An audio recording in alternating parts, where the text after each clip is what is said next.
మీరు చాట్‌జీపీటీ లేదా Google జెమినీకి documents ఇచ్చి ప్రశ్నలు అడుగుతుంటారా? అయితే మీ సమాధానాలు మరింత ఫాస్ట్‌గా అలాగే ఎన్విరాన్మెంటల్ ఫ్రెండ్లీగా వచ్చే ఒక టెక్నిక్ ఉంది. అదే ప్రాంప్ట్ క్యాషింగ్. ప్రాంప్ట్ క్యాషింగ్ అనేది మనం రెగ్యులర్ అప్లికేషన్స్‌లో రిజల్ట్స్‌ని క్యాషింగ్ చేసే డేటాబేస్ క్యాషింగ్ లాంటిది కాదు.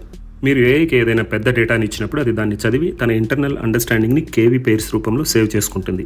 ప్రాంప్ట్ క్యాషింగ్ టెక్నిక్‌తో ఆ కేవీ పెయిర్స్‌ని దాచిపెట్టుకుని నెక్స్ట్ టైం మళ్ళీ మొదటి నుండి ప్రాసెస్ చేయకుండా డైరెక్ట్‌గా ఆ కేవీ పెయిర్స్‌ని వాడుకుంటుంది. దీన్నే ప్రిఫిక్స్ మ్యాచింగ్ అంటారు. కానీ మీ నెక్స్ట్ ప్రాంప్ట్ స్టార్టింగ్‌లో ఒక అక్షరం మారినా ఈ క్యాషింగ్ పని చేయదు. అందుకే మీ సిస్టమ్ ప్రాంప్ట్స్ లేదా డాక్యుమెంట్స్ లాంటి స్టాటిక్ కంటెంట్ని ఎప్పుడు ప్రాంప్ట్ మొదట్లోనే ఉంచాలి. మీ ప్రశ్నలు మాత్రం ప్రాంప్ట్ చివరిలో ఉంచాలి. ఇప్పుడు ప్రాంప్ట్ క్యాషింగ్ గురించి కొన్ని ముఖ్య విషయాలు. మీ ప్రాంప్ట్ మినిమం 1024 టోకెన్స్ ఉంటేనే క్యాషింగ్కి ఎలిజిబుల్. అలాగే ఈ క్యాష్ సాధారణంగా 5 నిమిషాల నుండి 24 గంటల వరకు మాత్రమే అందుబాటులో ఉంటుంది. అలాగే క్యాషింగ్ వల్ల మీ రెస్పాన్స్ టైం 80% వరకు ఫాస్ట్ అవుతుంది.